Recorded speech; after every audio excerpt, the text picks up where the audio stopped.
سپہر کے 3 بجے ہیں۔ السلام علیکم، یہ ریڈیو پاکستان ہے۔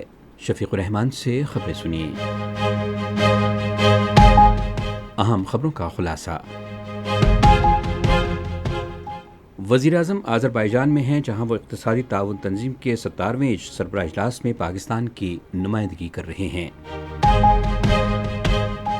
پاکستان اور آذربائیجان نے تجارت اور سرمایہ کاری کے شعبوں میں تعاون بڑھانے پر اتفاق کیا ہے۔ سیکورٹی فورسز نے شمالی وزیرستان کے علاقے حسن خیل میں بھارتی حمایت یافتہ 30 خوارج کو جہنم واصل کر دیا ہے۔ صدر اور وزیر اعظم نے ملک سے ہر قسم کی دہشت گردی کے مکمل خاتمے کے لیے پاکستان کے بھرپور عزم کا اظہار کیا ہے۔ معروف لوک فنکار علن فقیر کی 25ویں برسی آج منائی جا رہی ہے۔ آج جنوبی کوریا میں ایشین یوتھ گرلز نیٹ بال چیمپئن شپ کے فائنل میچ میں پاکستان نے مالدیپ کو 35 کے مقابلے میں 60 گول سے ہرا کر چیمپئن شپ جیت لی ہے۔ اور اب خبریں تفصیل کے ساتھ۔ وزیر اعظم شہباز شریف آذربائیجان میں موجود ہیں، جہاں وہ خان کیندی میں اقتصادی تعاون تنظیم کے 17ویں سربراہ اجلاس میں پاکستان کی نمائندگی کر رہے ہیں۔ وزیر اعظم سربراہی اجلاس سے خطاب کریں گے، جس میں وہ عالمی و علاقائی امور، تجارت کے فروغ، پائیدار ترقی، علاقائی روابط کی مضبوطی اور خطے کو درپیش چیلنجز کے حل پر روشنی ڈالیں گے۔ سربراہ اجلاس کا موضوع ہے پائیدار موسمیاتی مستقبل کے لیے نیا ECO ویژن۔ اجلاس کے دوران وزیر اعظم اہم علاقائی اور عالمی چیلنجز کے بارے میں پاکستان کے موقف سے آگاہ کریں گے اور ECO ویژن 2025 سے وابستگی کے لیے پاکستان کے عزم کا اعادہ کریں گے۔ شہباز شریف سربراہ اجلاس کے موقع پر ECO کے دیگر رہنماؤں سے دو طرفہ ملاقاتیں بھی کریں گے، جس میں باہمی دلچسپی کی امور پر تبادلہ خیال کیا جائے گا۔ پاکستان اور آذربائیجان نے تجارت اور سرمایہ کاری کے شعبوں میں تعاون بڑھانے پر اتفاق کیا ہے۔ یہ اتفاق رائے وزیر اعظم محمد شہباز شریف اور آذربائیجان کے صدر الہام علیوف کے درمیان ECO سربراہی اجلاس کے موقع پر خان کیندی میں ہونے والی ملاقات میں سامنے آیا۔ دونوں رہنماؤں نے باہمی سرمایہ کاری کے امکانات کے حوالے سے ہونے والی پیش رفت پر اطمینان کا اظہار کیا۔ انہوں نے اقتصادی شراکت داری بالخصوص پاکستان میں آذربائیجان کی سرمایہ کاری کو مزید وسعت دینے کے عزم کا اعادہ کیا۔ وزیر اعظم نے کہا کہ دونوں ممالک کی قیادت کے درمیان حالیہ بات چیت باہمی تعلقات کی مزید مضبوطی میں معاون ثابت ہوئی ہے۔ وزیر اعظم نے صدر الہام کو جلد پاکستان کا دورہ کرنے کی دعوت کا اعادہ کیا۔ ضلع شمالی وزیرستان کے علاقے حسن خیل میں سیکورٹی فورسز نے دراندازی کی ایک کوشش ناکام بناتے ہوئے بھارتی حمایت یافتہ 30 خوارج کو جہنم واصل کر دیا ہے۔ ISPR کے مطابق بھارتی پراکسی گروپ فتنہ الخوارج سے تعلق رکھنے والے یہ دہشت گرد پاک افغان سرحد کے ذریعے دراندازی کی کوشش کر رہے تھے۔ پاک فوج کے جوانوں نے مؤثر طریقے سے بھارتی حمایت یافتہ خوارج کی دراندازی کی کوشش ناکام بنا دی۔ ہلاک ہونے والے ان بھارتی حمایت یافتہ خوارج کے قبضے سے اسلحہ، بارود کی بڑی کھیپ بھی برآمد کی گئی۔ سیکورٹی فورسز نے مثالی پیشہ ورانہ مہارت اور مستعدی کا مظاہرہ کرتے ہوئے ایک بڑی تباہی سے بچا لیا۔ ISPR نے اپنے بیان میں زور دیا کہ افغان عبوری حکومت کو چاہیے کہ وہ پاکستان کے خلاف کسی غیر ملکی پراکسی کی دہشت گرد سرگرمیوں کے لیے افغان سرزمین استعمال نہ ہونے دے۔ ISPR نے عزم ظاہر کیا کہ پاکستان کی سیکورٹی فورسز مادر وطن کے دفاع اور ملک سے بھارتی حمایت یافتہ دہشت گردی کی لعنت کا خاتمہ کرنے کے لیے غیر متزلزل رہیں گی۔ صدر آصف علی زرداری اور وزیر اعظم شہباز شریف نے شمالی وزیرستان کے علاقے حسن خیل میں بھارتی حمایت یافتہ 30 خوارج کو جہنم واصل کرنے پر سیکورٹی فورسز کو خراج تحسین پیش کیا۔ اپنے علیحدہ بیانات میں انہوں نے اس عزم کا اعادہ کیا کہ دہشت گرد عناصر کے خاتمے اور ملکی دفاع کے لیے ہمارا عزم غیر متزلزل رہے گا۔ صدر مملکت نے فتنہ الخوارج کے مکمل خاتمے کے قومی عزم کا اظہار کیا۔ وزیر اعظم نے کہا کہ ملک کی حفاظت کے لیے پاکستان کی بہادر افواج سیسا پلائی ہوئی دیوار کی طرح کھڑی ہیں۔ انہوں نے کہا کہ پوری قوم سیکورٹی فورسز کو سلام پیش کرتی ہے۔ شہباز شریف نے ملک سے ہر قسم کی دہشت گردی کے مکمل خاتمے کے لیے بھرپور عزم کا اظہار کیا۔ یہ خبریں آپ ریڈیو پاکستان سے سن رہے ہیں۔ بلوچستان کے تعلیمی وقف فنڈ نے گزشتہ 16 ماہ کے دوران صوبے میں طلبہ کو 42,000 سے زائد وظائف دیے ہیں۔ ذرائع کے مطابق شفاف اہلیت کی بنیاد پر اور مکمل ڈیجیٹل نظام کے ذریعے طلبہ اور اداروں کو 3 ارب روپے سے زائد کی رقم براہ راست منتقل کی گئی۔ حکومت نے بیرون ملک پی ایچ ڈی پروگرام اور آکسفورڈ پاکستان اسکالرشپ سمیت 6 نئی اسکیموں کے اجرا کے ذریعے فنڈ میں مزید 6 ارب روپے کی رقم کا اضافہ کیا ہے۔ اس سال بلوچستان سے 10 قابل ترین طلبہ کو ادویات سازی، ہوا بازی اور طب کے شعبوں سمیت جدید سائنسی علوم کے حصول کے لیے سر فہرست بین الاقوامی جامعات بھیجا جائے گا۔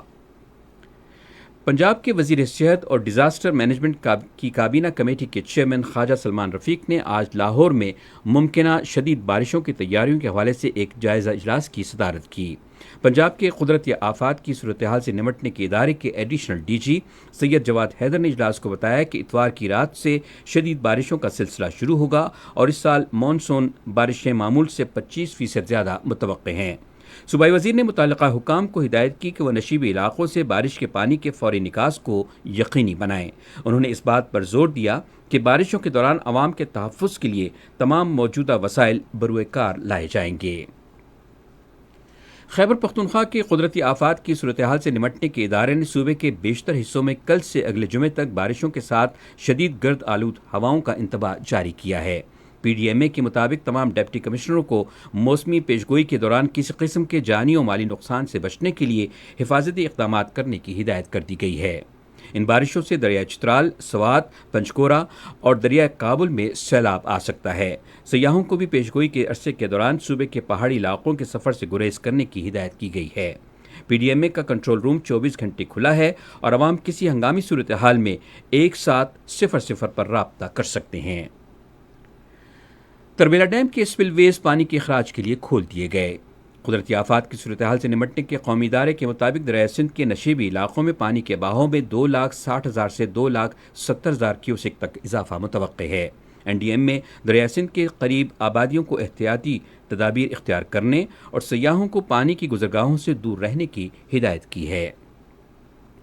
کراچی میں لیاری کے علاقے بغدادی میں 5 منزلہ عمارت منہدم ہونے سے 2 افراد جاں بحق اور 6 زخمی ہو گئے۔ صدر آصف علی زرداری، وزیر اعظم شہباز شریف، سندھ کے گورنر کامران خان ٹیسوری اور وزیر اعلیٰ سید مراد علی شاہ نے واقعے پر گہری تشویش کا اظہار کرتے ہوئے امدادی کارروائی تیز کرنے کی ہدایت کی ہے۔ صدر نے ایک بیان میں واقعے کے اسباب معلوم کرنے اور مستقبل میں ایسے واقعات کی روک تھام کے لیے مؤثر اقدامات کرنے کی ہدایت کی۔ وزیر اعظم نے ایک بیان میں کہا کہ مستقبل میں ایسے حادثات سے بچاؤ کے لیے ترجیحی بنیادوں پر ایک حکمت عملی ترتیب دی جائے۔ اسرائیلی فوج نے خان یونس کے المواسی علاقے میں عارضی خیمہ بستی کو نشانہ بناتے ہوئے 15 فلسطینیوں کو شہید کر دیا۔ اس سے پہلے اسرائیلی لڑاکا طیاروں اور ہیلی کاپٹروں نے انتہائی کم بلندی پر پروازیں کرتے ہوئے شہر کے رہائشی علاقوں پر سونک بم اور راکٹ فائر کیے۔ معروف لوک فنکار علن فقیر کی 25ویں برسی آج منائی جا رہی ہے۔ علن فقیر 1932 کو سندھ کے ضلع جامشورو کے گاؤں اماڑی میں پیدا ہوئے۔ ان کے زیادہ نغمے نامور سندھی شاعر شاہ عبداللطیف بھٹائی کی شاعری پر مشتمل تھے۔ انہیں منفرد گائیکی پر 1980 میں صدارتی تمغہ برائے حسن کارکردگی سے نوازا گیا۔ علن فقیر 2000 میں آج ہی کے دن وفات پا گئے اور سندھ یونیورسٹی جامشورو کے قریب آسودہ خاک ہیں۔ ریڈیو پاکستان آج دوپہر 4:05 پر اپنے قومی نشریاتی رابطے پر لوک فنکار علن فقیر کی برسی کے حوالے سے ایک فیچر پروگرام نشر کرے گا۔ جنوبی کوریا میں ایشین یوتھ گرلز نیٹ بال چیمپئن شپ کے فائنل میچ میں پاکستان نے مالدیپ کو 35 کے مقابلے میں 60 گول سے ہرا کر چیمپئن شپ جیت لی ہے۔ ٹورنامنٹ میں پاکستان ناقابل شکست رہا۔ وزیر اعظم شہباز شریف نے ایشین یوتھ گرلز نیٹ بال چیمپئن شپ جیتنے پر پاکستانی ٹیم کو مبارکباد دی ہے۔ اپنے ایکس ہینڈل پر ایک پوسٹ میں انہوں نے کہا کہ یہ پوری قوم کے لیے قابل فخر لمحہ اور کھیلوں میں خواتین کے لیے ایک اور سنگ میل ہے۔ موسم محکمہ موسمیات کی پیشگوئی کے مطابق آئندہ 12 گھنٹے کے دوران جنوب مشرقی اور زیریں سندھ، شمال مشرقی اور جنوبی بلوچستان، بالائی خیبر پختونخوا، شمال مشرقی اور جنوبی پنجاب، خطہ پھوٹوار اور کشمیر میں موسم زیادہ تر گرم اور مرطوب رہے، جبکہ کہیں کہیں تیز ہوائیں چلنے اور گرج چمک کے ساتھ بارش کا امکان ہے۔ آج ریکارڈ کیا گیا بعض اہم شہروں کا درجہ حرارت: اسلام آباد، کراچی اور Quetta 33 degree centigrade, Lahore 35، Peshawar اور مظفر آباد 36، گلگت 38، مری 22، جبکہ سری نگر 31، جموں 33 اور لیہ 21 ڈگری سینٹی گریڈ۔ خاص خبروں کا خلاصہ ایک بار پھر۔ وزیر اعظم آذربائیجان میں ہیں، جہاں وہ اقتصادی تعاون تنظیم کے 17ویں سربراہ اجلاس میں پاکستان کی نمائندگی کر رہے ہیں۔ پاکستان اور آذربائیجان نے تجارت اور سرمایہ کاری کے شعبوں میں تعاون بڑھانے پر اتفاق کیا ہے۔ سیکورٹی فورسز نے شمالی وزیرستان کے علاقے حسن خیل میں بھارتی حمایت یافتہ 30 خوارج کو جہنم واصل کر دیا ہے۔ خبریں ختم ہوئیں۔ مزید خبروں اور تجزیوں کے لیے آئیے ہماری ویب سائٹ پر radio.gov.pk اور فیس بک کے link radio Pakistan news official پر براہ راست ویڈیو اسٹریمنگ بھی ملاحظہ کیجیے۔